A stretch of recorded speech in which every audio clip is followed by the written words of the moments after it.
At the next presentation, we have the pleasure of presenting a recurring guest in the form of Per Holmberg, who is the CEO of JLT Mobile Computers. Me, myself, I am Simon Granat, and I'm working as an equity analyst at ABG. And without further ado, I'll let the floor over to you, Per.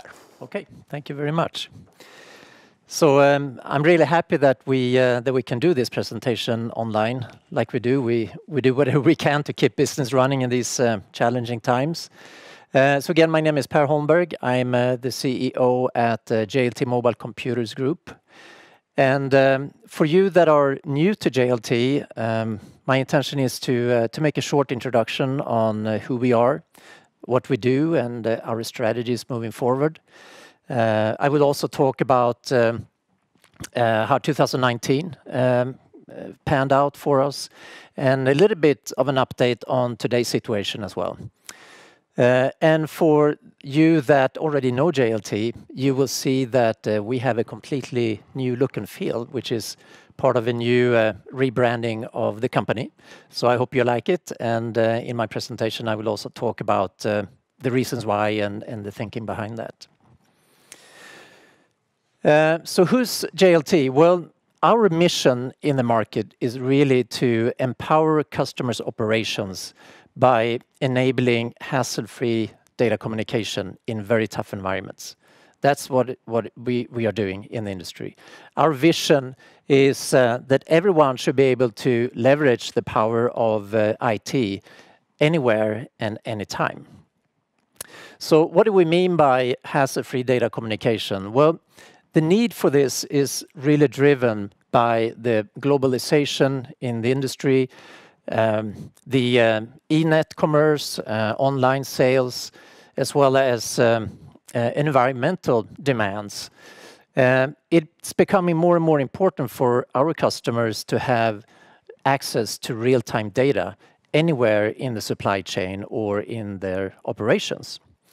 And these environments, challenging environments, that could be anything from a warehouse, it could be freezer storage, it could be outdoor warehouses, yard logistics, it could be ports or other areas, it could be mining, forestries, farms, or agriculture. So these are the key segments in which JLT is active today. In JLT, we are really an engineering company. We have 25 years of experience today of developing and manufacturing rugged computer hardware. We have our own development team in Sweden, and we have manufacturing in Sweden as well. We, in fact, are today the largest computer provider in Sweden. We have shipped more than 100,000 units since start, and we are on the 6th generation of products that we have out in the market today. But you will see in my presentation that we are becoming much more than just the computer itself. We're really trying to complement our offering and offer the customer a more complete solutions, including both our products, complementing products and accessories, as well as services. And we'll talk a little bit more about that later. JLT is also a growth company.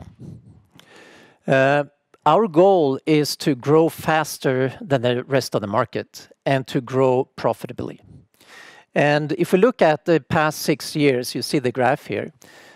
On average, we've been growing about 17% annually. And we ended 2019 at a record high of 142 million Swedish krona. With that, we have also grown the operating profit, or the EBIT. And as a result of that, we've been able to increase the dividend to our shareholders over this period of time as well. If we grow 17%, my estimate is that the market in which we operate grow about 5% per year over the same period. So what's so unique with JLT in the market? Well, I would like to divide that up into 3 areas. One is our expertise in our products. As I said, we have 25 years of experience. we've been very focused on developing the best vehicle mount rugged computers in the industry. It's a very narrow product that we do, but it is the best in the market. The other thing is the flexibility. We are a small company, but we do have our own development, our own production, and we do our own service. That means that we have control over all different aspects of what we offer to the customer. And we are able to better adapt that solution to our customers' unique needs better than other actors in the industry. And to realize that, we also have what we call a high-touch selling model. That means that we really invest early in the sales cycle and in the interfacing with customers to understand the customer's operation, their problems, and how we can solve their problems in the best way. It really sets us apart in the industry. Our growth strategy that we've been following for a couple of years now and will continue to do so consists of 3 pillars. The first one is expanding and strengthening our sales channel. The second one is to continue to develop our products and the product offering. And the third one is to add complementary products and services to this complete solution and to grow the service component of the total revenue. And I'll talk a little bit about each of these 3 pillars. So sales channel. Really, we have 2 objectives with strengthening the sales channel. First is to broaden the customer base, and we've been able to do so. Because why is that important? Well, especially in times like this, if we have a broad customer base, we stand on a more stable ground. And we've been able, over the past number of years, to continuously to grow what we call the running business, which consists of orders that are coming more fluently, regularly, from the network that we are operating in.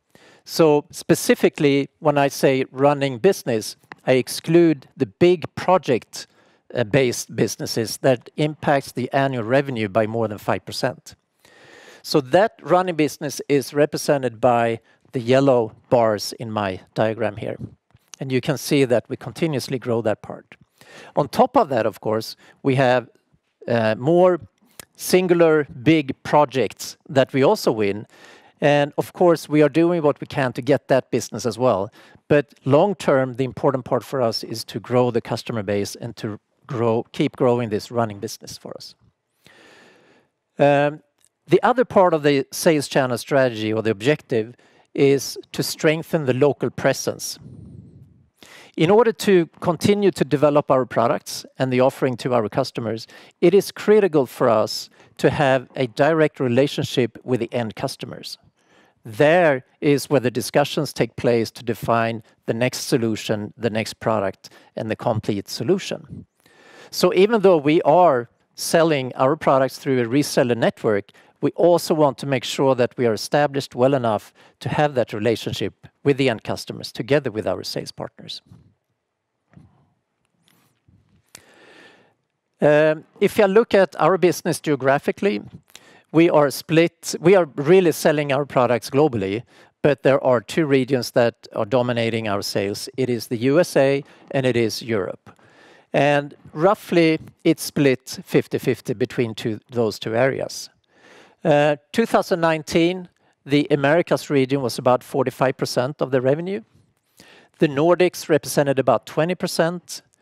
EMEA, meaning Europe, Asia Pacific, Middle East and Africa, consist of about 25%. And there is a 4th segment there called OEM, and that's not the geography, obviously. OEM for us are customers that are buying our products and building a complete solution with those products and then selling that in their own name.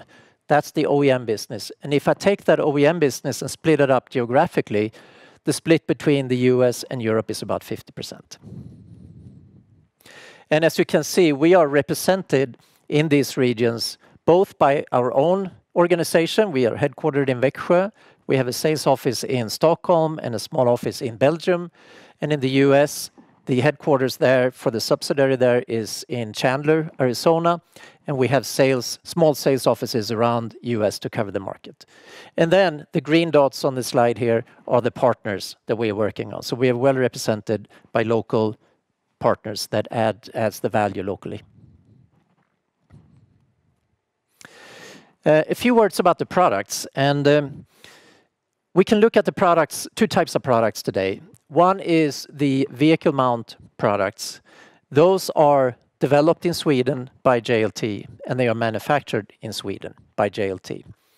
And we have different products that are aimed to different markets. The JLT 6012 there, I will come back to, and I'll talk a little bit more about that one. That is our latest generation, and it also creates a platform for future development for JLT. The other category of products are sourced products, and these are mainly within mobility products.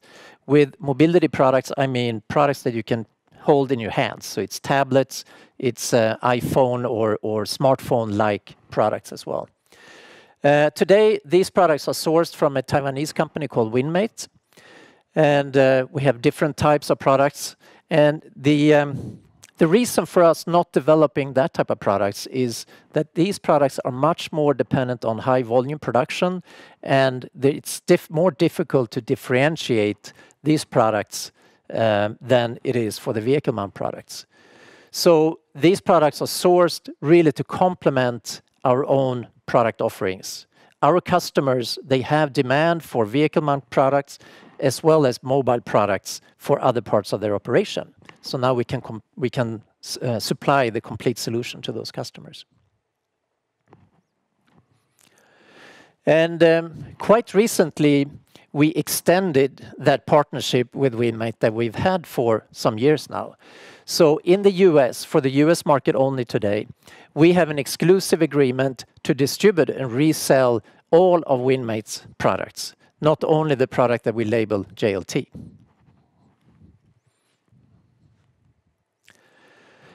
So I mentioned that the JLT 6012 computer is our latest generation products. And it is a strategically very important product for JLT because this product forms the basis for future developments as well. It is the latest generation and the most modern product out in the market today, but it also creates this foundation for future development. And what could that be? Well, we have integrated in this platform product a lot of different sensor technologies and other functions in the product. And the vision is that we can use these sensors to collect data in the environment in which the computer is used. So this could be collecting data to predict maintenance. For example, we can measure the vibrations and the mechanical stress that the computer is exposed to, and maybe through analyzing this data, prevent and do services before the computer actually breaks down. We can measure the health of the forklift, for example, that the computer is mounted in. We can measure the environment, the climate in a warehouse as the computer is used in different parts of the warehouse. So a lot of possibilities, and of course the purpose with all this is to see how can we help the customer to be even more effective, more profitable, and to maximize the uptime of the equipment that are used in the forklift. I also mentioned the third pillar here is to add services to this. We know that the performance of our equipment and rugged computers depends on much more than the quality and the performance of the unit itself. It needs to be installed in the right way, it needs to be used in the right way, it needs to be maintained in the right way. The infrastructure around the computer, like Wi-Fi networks and such, needs to be configured and implemented in the right way. And we have the expertise to help customers to do all that. And we go the extra mile. We use the flexibility of being a small company, but with global presence, to really help the customers to solve those problems and tasks. So that could be anything from at the customer doing a site analysis to make sure that the existing infrastructure is working together with the new equipment that the customer is buying.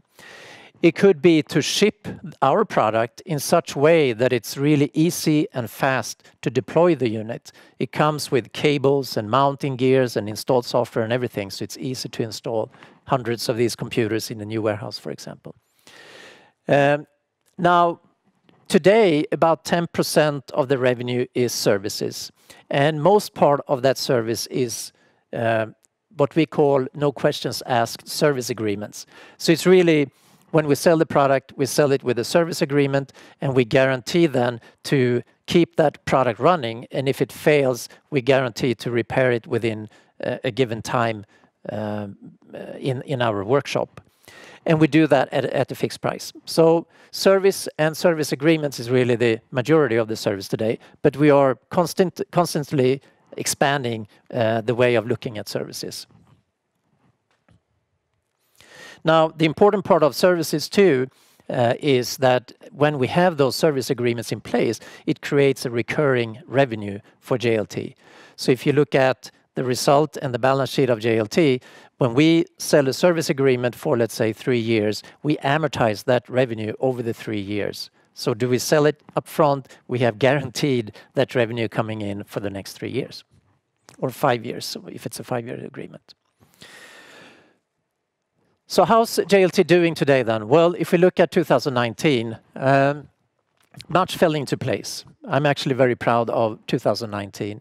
We had a record revenue of 142 million Swedish krona. We are doing that at a good, healthy margin, gross profit margin. The gross profit was 65 million, which is also a record for JLT. The operating result was almost 14 million for the year. And we were also successful in continuing to execute on our growth strategy. We did expand the sales channel, and we really drove and broadened the customer base, which resulted in a continuously increasing level of running business, as I explained before. Product development, we have invested both in the existing products to revise them as well as new products. And as an example, in December, we launched the industry's fastest rugged vehicle computer so far, which really reinforces JLT's position as a performance leader and quality leader in the industry. And we continue to grow the services component for JLT. It grew by 21% and ended up at 13 million for the year. And as I mentioned in the beginning of my presentation here, we during the year also took a really hard look at how we market the company, because we are really in this transition from being a traditional product supplier to becoming more of a business partner and solution provider to our customers. And that needs to be reflected in the way we market and position the company. So over the year, we spent a lot of time on defining what is the brand identity, how do we present ourselves, what are the key values and the key messages for the customers. And it all kind of came together into a launch that we did in February this year, where we launched the new website and the new brand profile and the new messaging. And our goal here is to really make it easier for customers to understand what the true value is that JLT bring to the market. We also put a lot of emphasis on the digital marketing activities, which is key for us, especially in times of these, to generate demand and to generate new business opportunities for us. I wanted to say a few words on the coronavirus pandemic as well. And the way I look at this is in 3 areas in particular. It's the employees, it is really the manufacturing, the supply and the aftermarket, and it's the customer and the market itself. Of course, the health of our employees, their families, our partners and customers are the number 1 priority. And many of the employees at JLT now are working from home, partially from home or fully from home. Now, we've had a very flexible policy regarding that previously as well, because what we do at JLT lends itself pretty well for doing at home as well. You don't have to be in an office to accomplish your day-to-day work. So that's a good news in all of this. The second part there is component supply, box build, and aftermarket. Of course, that could also be impacted and is impacted by the coronavirus pandemic and the way we close down borders and limit shipments and travels and so on. To mitigate the risk of a potential reduction in capacity in the factory or shortage of components or longer lead times, we are closely monitoring the situation, and we have even increased the product and component level inventories to some extent to create some readiness for this. To date, we haven't seen any issues, and we don't see any impact on existing customer commitments. But of course, it's impossible to predict how this is going to unfold and what happens in the future. But I feel that we've done what we can to be ready for that. And then when it comes to customers and customer demand, two aspects of that. One is, to date, again, we haven't really seen a change in demand in the market. But I also know that JLT's products are usually coming in late in our customers' project cycles and deployment cycles. So the products we deliver today were based on decisions made maybe 3 to 6 months ago. So we may not have seen the big shift in the industry. There is no doubt that there will be impacts in the market as well. And different segments are going to be impacted differently. Some will have huge challenges, but other segments like online selling and online marketing or online business, for example, seems to be expanding and booming right now. So there are opportunities and there are definitely risks as well. The other part of the market is the high-touch model that I mentioned earlier that really sets us apart in the way we sell the products. It also requires physical contacts with the customers or meetings with the customers. It's really hard to address customers' problems and to really understand the business unless we meet in person at their sites. So that has some limitations on it as well. So some key takeaways before I wrap up. JLT has shown a stable growth over the last number of years, and we have grown profitably. We continue to execute on our growth strategy, which means focusing on the sales channel, product development, and adding services and a more complete solution. I feel that we are financially prepared for a potential downturn in the economy. We have a very strong balance sheet. In fact, to the extent that in previous investor meetings, I get the question, what are you going to do with all the cash you have? And I tell you, today I'm glad I have that because the future is very hard to predict. And we have no long-term debts. The cash balance at the end of 2019 was close to 50 million, which is about equal to the operating expenses for a year as well. Just to put it in perspective. This provides flexibility. We become more resilient to the downturn, and it could allow us to invest in strategic areas even in bad times. And just a last word here, which is the valuation of JLT today. So when I looked at the stock price yesterday, it was at 4.30, 4 krona and 30 öre. And if you calculate the PE value of that, it's about 11 based on the 2019 earnings. And perhaps because we have such a big cash right now on the balance sheet, another way to look at it is the enterprise value. And the enterprise value to earnings is 7 today. So with that, I thank you all for listening, and I think I hand it over to you again, right? Thank you, Per, for that presentation. I think we have time for a couple of questions. Okay. So initially, I would like to ask a question that is related to gross margin. Because now, in the light of the coronavirus situation, of course, the fact that you have increased your gross margins substantially compared to a couple of years ago, that would be beneficial. Yeah. Can you explain to us a little bit how were you able to increase those gross margins in the recent years compared to the financial crisis, for instance? Absolutely. That has been a strong focus for JLT for some years now. I joined JLT in 2009, And that's when we had the financial downturn and the financial crisis, which were hit JLT pretty hard back then. Back then, we had a gross margin of less than 20%, and our business was really dominated by a few number of customers, and it's very different today. And what we've done since then is really to make a strategic shift. That was a couple of years later, around 2011, 2012, where we said that in order to grow the business, we need to focus on the areas where we are strong. And we are strong on the product performance, the product quality, and the reliability of the products. So with that, we actually looked at the business and said, we need to focus on what we call the high end of the market, the customers that really depend on those parameters in order to run the business. And so we did a shift. We end of life the number of products that didn't fit in there. We changed the partner network to focus more in that area, and we really went after those type of customers. And with that, we've been able to grow. We are in a position with less price competitiveness, even though price is always important, but the product quality, the performance is more important for those customers. So with that, we've been able to grow the gross margin. The other factor, too, is our ability to grow the service business, because the gross profit on our services is typically much higher than the product itself.